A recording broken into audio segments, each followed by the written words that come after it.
Hello, everyone, and welcome to the Asher Marketing Podcast. This podcast is hosted by Asher Agency, a full-service partner to clients nationwide. Asher's services include media planning, creative, digital and social, website development, public relations, printing and fulfillment, and more. Anything you need to connect with your prospects and tell your story. To learn more, visit asheragency.com or contact us at hello@asheragency.com. My guest is Drew McCartor. Drew, how are you doing today? I'm doing great. Thanks so much for having me. Well, thank you so much for joining us. I'm really interested in learning more about your organization and the important work that you do. But as we've discussed, we like to start to get to know our guests a little bit before we jump into what they're doing today. And that involves learning about your career path. And you've had a really interesting career. Sounds like you originally did some work overseas as a high school teacher. Tell me a little bit about how you ended up in that position and maybe where you went from there. How did you pivot from that point to get us to where you are today? Sure. So I think like many people, I was nearing the end of my college experience without a really firm grasp on what I thought that I wanted to do and what I would be good at. And I had some friends that were exploring really interesting opportunities abroad. Some of them were applying to the Peace Corps, which I ended up applying to. And then I had one friend who mentioned this program in Japan, where the Japanese government puts a native English speaker in almost every elementary school, middle school, and high school in the country. So they're bringing thousands of native English speakers over every year. And it just sounded like such an interesting opportunity that I threw my hat in that ring as well, not expecting much and not putting a lot of thought into it. And lo and behold, I was accepted to that. And when I did some more digging into what it entailed, I thought, this is an opportunity that I can't pass up. I didn't know anything about Japan. I didn't speak any Japanese. And in part, those were some of the reasons that drew me to it. I just thought this will be an adventure no matter what. And it turned out to be an absolutely incredible experience. I was over there for 2 years teaching high school in a fairly low-level high school. So it wasn't the kind of straight rows and spiffy uniforms and kind of yes sensei atmosphere that people might imagine when they think of a Japanese school. It was a little more rough and tumble than that, but such a cool experience. Now, Drew, were you in one of the major cities in Japan or were you somewhere more rural? No, I was quite rural. I was in a fishing town. I was the only foreigner in the town, so I really stuck out like a sore thumb, and everyone knew my business at all times. Wow. But that even made it more interesting and unique. Yeah, for sure. So after that experience, it's kind of a hard one to top, but what did you do after that? I understand at one point you enrolled in law school. Was that what you did next, or was that further down the line? It was just a bit down the line. So the nature of this program was that we paid taxes, income taxes, and those were refunded to us whenever we left the country. So after 2 years, I got a nice check from the Japanese government, and my girlfriend and I traveled around the world for a year after that to take advantage of our youth and this, sudden windfall of this tax return. So we traveled for a year. And while in Japan, I had noticed that there's all sorts of really interesting sustainability measures that are kind of natural to Japan or have been integrated a long time ago because of the nature of being a huge population and a relatively small landmass with some limitations on resources. There were just all sorts of really interesting measures that they'd taken for resource conservation. And that got me really interested in the environmental field generally. So when after traveling for a year, I enrolled in Lewis and Clark Law School in Portland, Oregon, which has a specialty and a really strong program in environmental law. All right. And is Portland where you're from originally, Drew? I should have asked that right off the bat. Okay. Yeah, I'm from Portland. All right. So you have that experience and talk us through where that leads you career-wise and how you end up in the position you're in today with Pure Earth.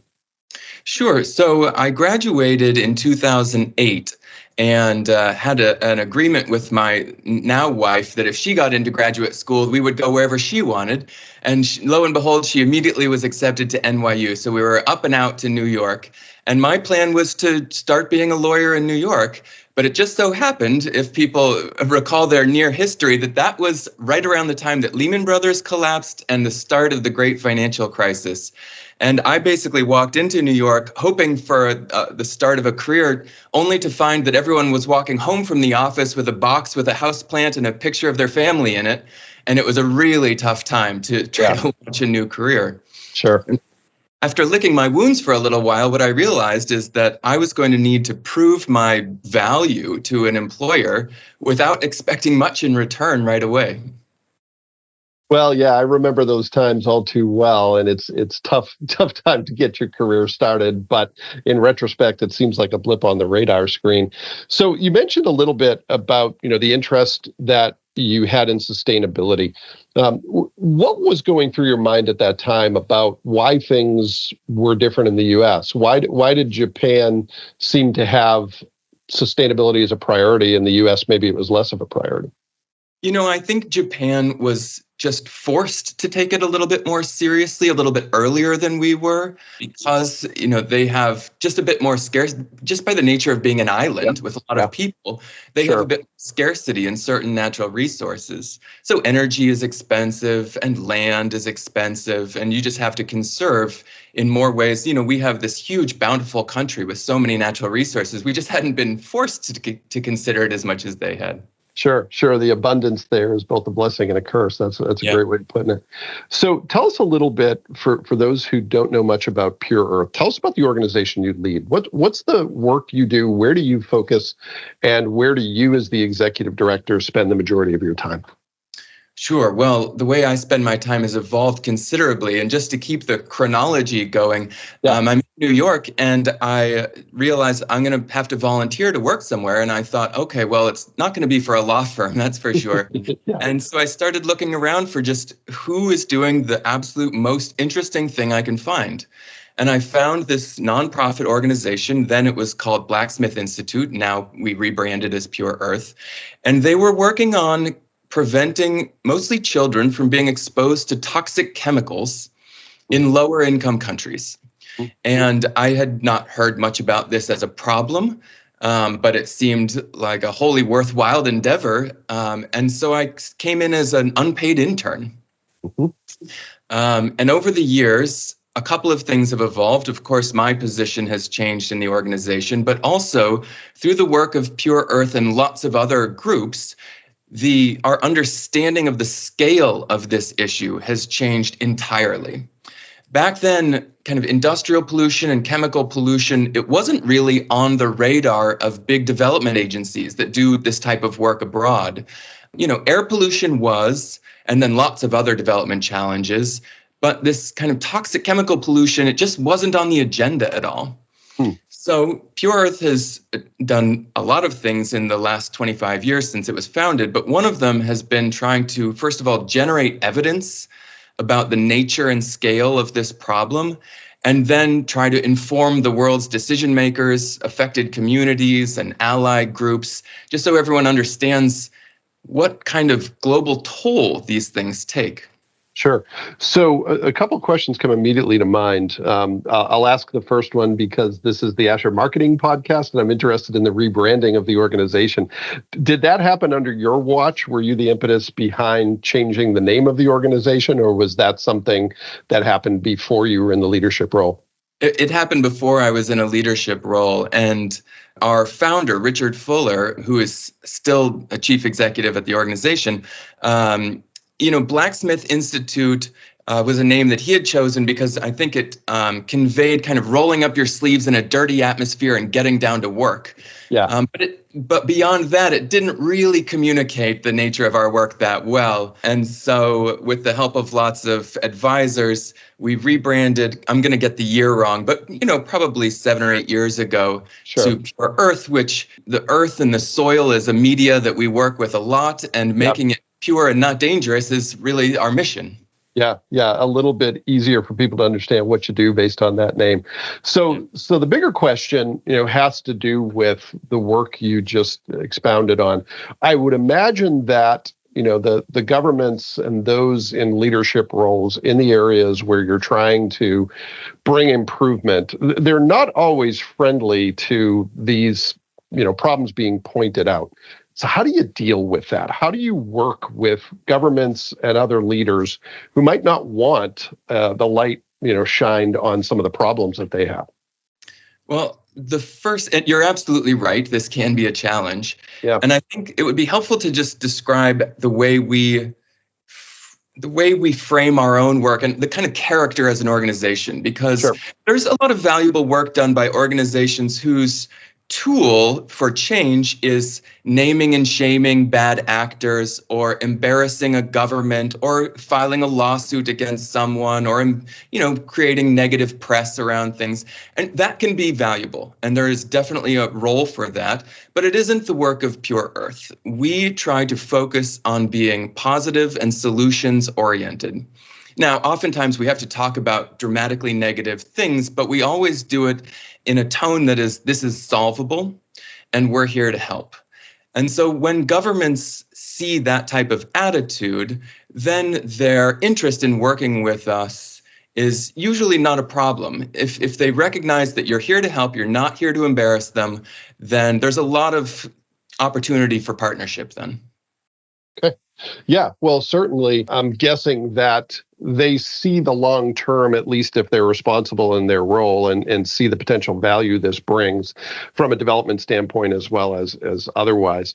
When you think of where you're focusing your time from a messaging and advocacy standpoint, is it on the fundraising side? Is it simply in awareness? Is it in back rooms trying to work with those in government? Is it all of those things? Where are you spending the majority of your time from a message standpoint? It is all of those things, but it's also been evolving very recently.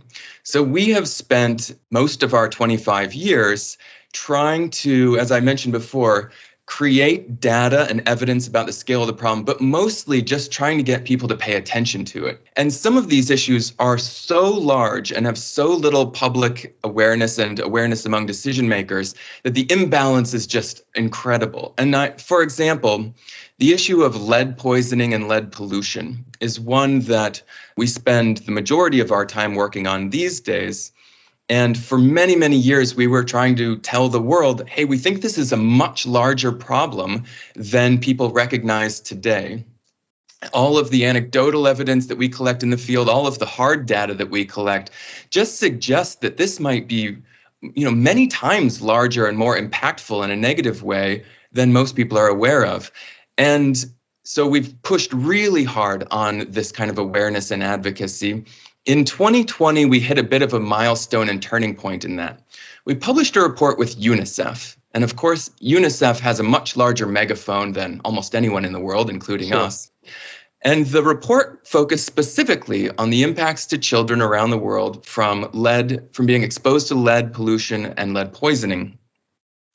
And we drew on some big data sets, and the top line conclusion of this report was that about 1 in every 3 kids in the world have a concentration of lead in their blood that the World Health Organization says is a threshold for recommending intervention in that child's life. Wow, so 1 in 3. 1 in 3, 815 million children. Wow. Almost all of them in low-income countries or middle-income countries. Wow. It doesn't mean that the problem doesn't exist in high-income countries, but the vast majority, I think it's above 92% of the impacts were in lower-income countries. And this started to really get people's attention. And I think it got their attention because if you see a headline like that, I imagine a lot of people's first reaction was, that can't be right. 1 in 3, that's way too many. But here is UNICEF and this other nonprofit that most people probably hadn't heard of saying it. So I guess we should dig in and see if there's a there. Yeah. And fortunately for us and the world, when people started to dig into how these numbers were calculated, people started to say, oh, okay, this looks like it could be right. Yeah. So now, you asked about the nature of our communications. We spent so much time trying to wake the world up to the nature of the problem. We're now kind of pivoting because the world has, particularly in the last year, really started to pay attention to international lead poisoning. Now the nature of our communications is more focused on what can you do about it? How can you join the coalition of the willing? What do solutions look like? What are sensible strategies in different contexts? And just trying to get people really actively involved. So in terms of the audience for that message, obviously you're working globally, you have a potentially global audience for your message, but where are you most concentrated? Are you trying to reach people primarily in the US? Is it primarily in the countries where you're doing this work? How would you prioritize the audiences that you seek to reach? The easiest way to divide it is in half. We do a lot of work with affected governments or governments of affected countries. And that type of communication and advocacy, as I said before, it's not trying to throw anything in their face. It's here's what the data that we've collected. Here's what we think it means in terms of impacts to your population, but not just health impacts. Here's what it could mean to the future of your economic development and how it could depress that. Yep. Here's what it might mean for educational outcomes in your country.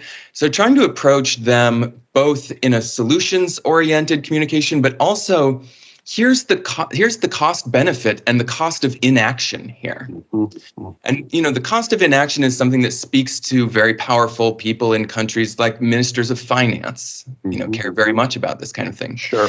That's one side of the communications. And then the other is really targeting global institutions and high-income country governments and donors. Yeah. And the message there is the cost benefit looks really good compared to other development challenges. This is totally neglected. So if you're in the business of international development and you are not working on this at all, you might have a big blind spot in terms of what's driving negative public health impacts. Sure. So this is a question that's probably bigger than this podcast, but I'll ask it anyway. We live at a time when folks, I think they understand that the world is smaller than maybe we once believed, but at the same time, people are really focused on what's happening in their backyard and maybe not as tuned in or maybe less interested in what's happening halfway around the world. How do you change that? How do you get people to take an interest in these issues if they're not affecting or perceived to be affecting an audience member's home country? Yeah, so somewhat unfortunately for someone who feels that they're sitting comfortable and not affected by this, these issues are global. They do not respect borders at all, and everyone is affected one way or another. And I think the great example of that that's relevant to our period in time right now is that the US and the FDA is going through a little bit of a crisis regarding recalls of applesauce, particularly applesauce that had cinnamon in them. There's been this massive countrywide recall. Hundreds and hundreds of families, unfortunately, have been affected in the United States. And the cinnamon that was contaminating that applesauce comes from abroad. And so we say pollution knows no borders. We live in global supply chains that create the products that we consume, the foods we consume, the products we use. And oftentimes the ingredients, the components, the manufacturing, it's all spread around the world. And wherever you're consuming it, the world has touched it at different points. So if the United States, for example, wanted to get very serious about tackling lead exposure just for Americans, we believe very firmly that work has to not only happen in the United States, but has to happen in the countries of origin of a lot of these products. You can't just bury your head in the sand and build a wall around the country and say, we're protected if we just work within this zone. It just isn't true. Yeah. Well, and maybe part of the work, I would imagine, is just reminding people of that interdependence and the fact that, we're not as isolated as sometimes we may like to think we are.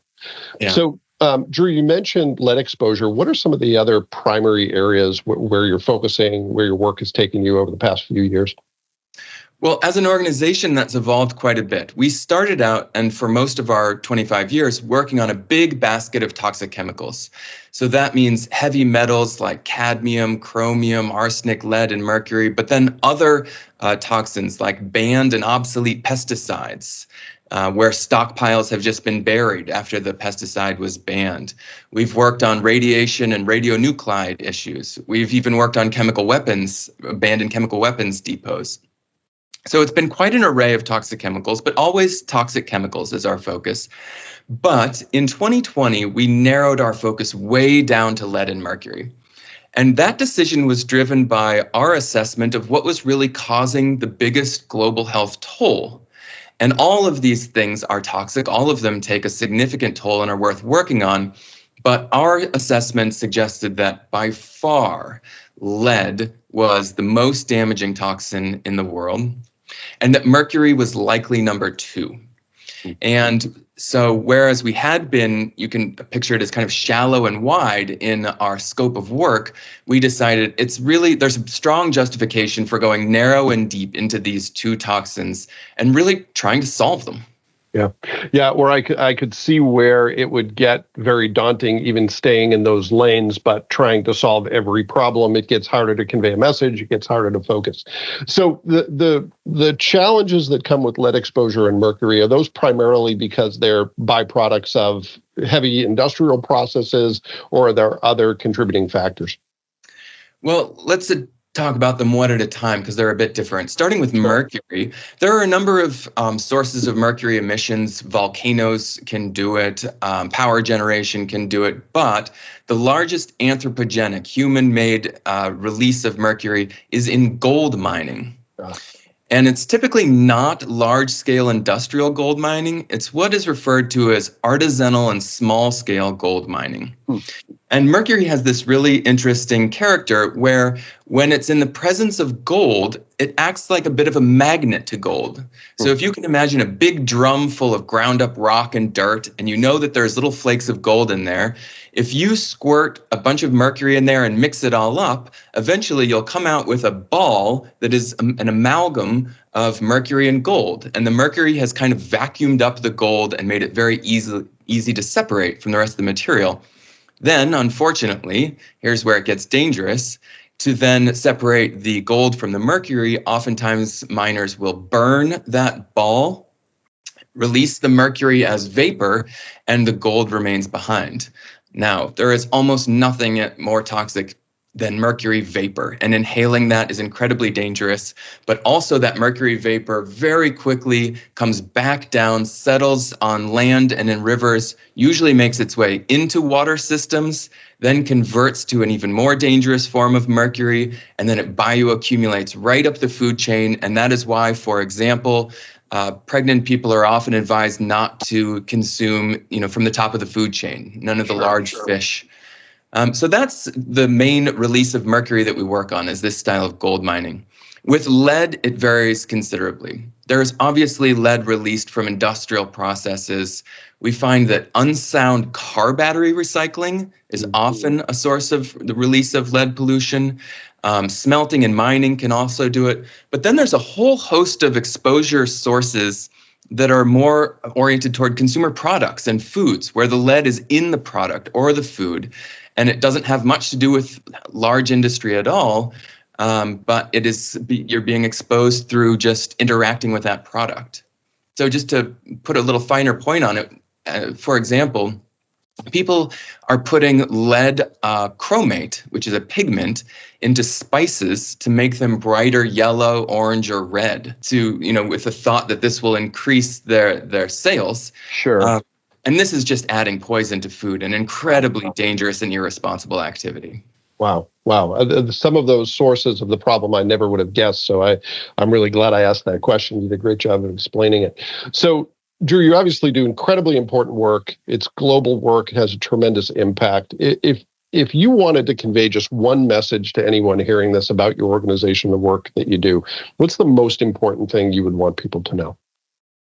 Because most of our work focuses on lead, my message would be that a lot of people in the world feel like we solved lead poisoning. We took lead out of gasoline, and many countries have taken it out of paint. In the United States, when we hear about lead, we think gasoline, paint, and pipes. And we think it's a problem that used to exist. That we've solved. And absolutely, we have not. Lead is devastating childhood development in the United States and around the world in just staggering numbers. So it's something that we should prioritize, focus on. It isn't solved. Okay. All right.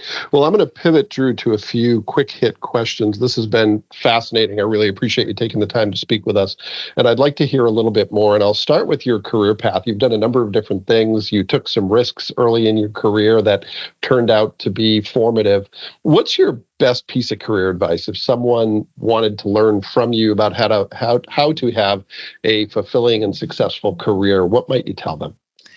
I don't know if this is the most important piece of advice, but two things that I learned from colleagues and mentors in my career path. One was if you don't know something or don't know how to do something, don't pretend that you do. Be honest about your own limitations, and then people will help you and you will learn. But if you pretend to others and pretend to yourself that you already know, you have closed the door on learning.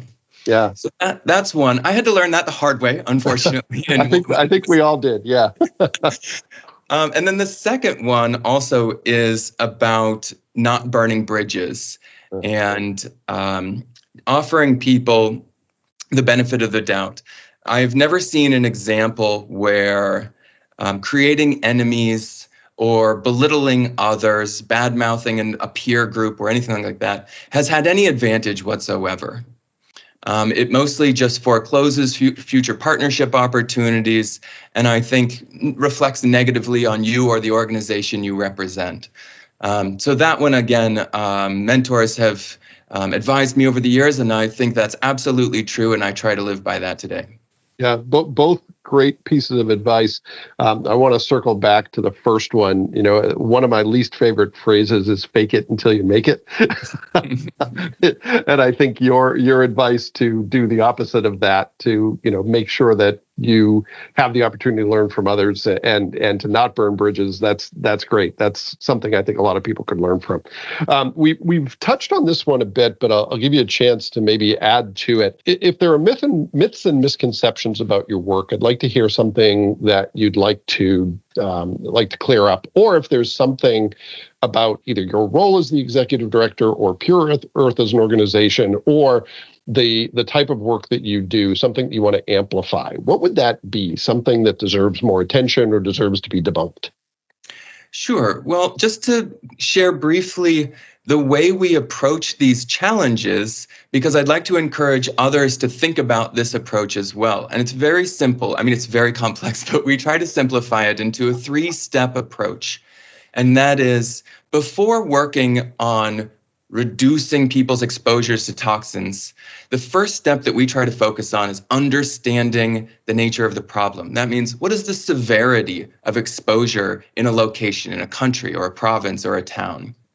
And what is the prevalence of exposure? And what's the geographic distribution of exposure? And for lead, for example, we do that by measuring children's blood and the concentration of lead in it. So that's step 1, is understand the nature of the problem through measurement. Get a baseline.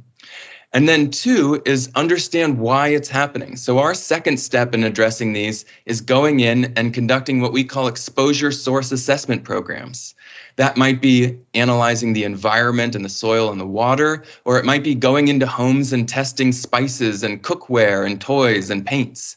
But that's step 2, is understanding why it's happening, the source of exposure. And then 3, of course, is designing source-specific interventions that try to get at what you learned in step 1 and step 2 and prevent it from happening in the future.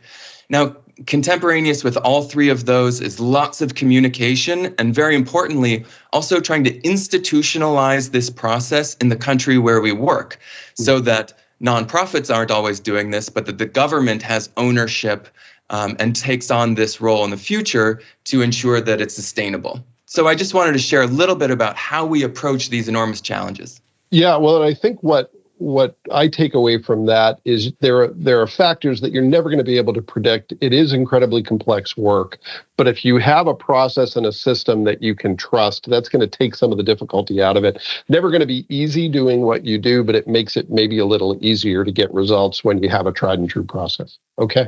Well, here's the one you've been dreading, because we talked about it before we hit record. But I as I hear you talk, I'm immediately taken by how important the work that you do is, and how important it is that you focus on priorities and not get caught in things that maybe are not as meaningful. So how do you prevent doing that? What is a tool or a trick or a hack that you use that helps you get more of the important work done? Yeah, that's a good question. And this has been really important for us to understand internally as we've narrowed our focus. So when it comes to prioritizing challenges now, because we look like an environmental organization, but we consider ourselves a public health organization. We work on environmental health, so health outcomes that are determined by your environment. And so to prioritize our own work, to prevent mission creep and to keep us focused, we try to use as much public health data as possible to keep us focused on the big problems in the world. And that's why probably 85% of our portfolio focuses on lead, 15% on mercury, and we, for now at least, are drawing a bright line around those two issues and not veering off of them, because the toll from lead is just absolutely staggering, and mercury's right behind it. And we think we can't afford to work on other things right now. We have to solve these challenges first. Yeah, well, in an oversimplified way, it's the application of the 80-20 rule, right? If you focus on the highest priorities, where you're going to have the greatest impact, later you can move on to things that may be lower priority, but you have to focus even when there are so many challenges you could seek to address throughout the world. Yeah. And because lead has been so neglected, there's just a lot of low-hanging fruit. There's so much opportunity to do good work here. Absolutely. Well, Drew, if people want to learn more about your organization and how they might get involved or support you, what's the best way for them to reach out? So the most content is at pureearth.org. That's our website. Please go check out our work there. All of our social media handles are Pure Earth Now or at Pure Earth Now. And then if you want to reach out to us, info@pureearth.org is a great email address. Someone will certainly get back to you. Excellent. Well, Drew, I really appreciate you taking the time to be with us. Of all the folks I've interviewed, this is some of the most important work we've had the pleasure to hear about. So thank you very much, and thanks for the work that you do. Oh, we love every opportunity to talk about it and share it, so thank you. Great. And thanks to everyone who took the opportunity to listen to this episode of the Azure Marketing Podcast. We'll be back next time with another great guest, and we hope you'll join us then.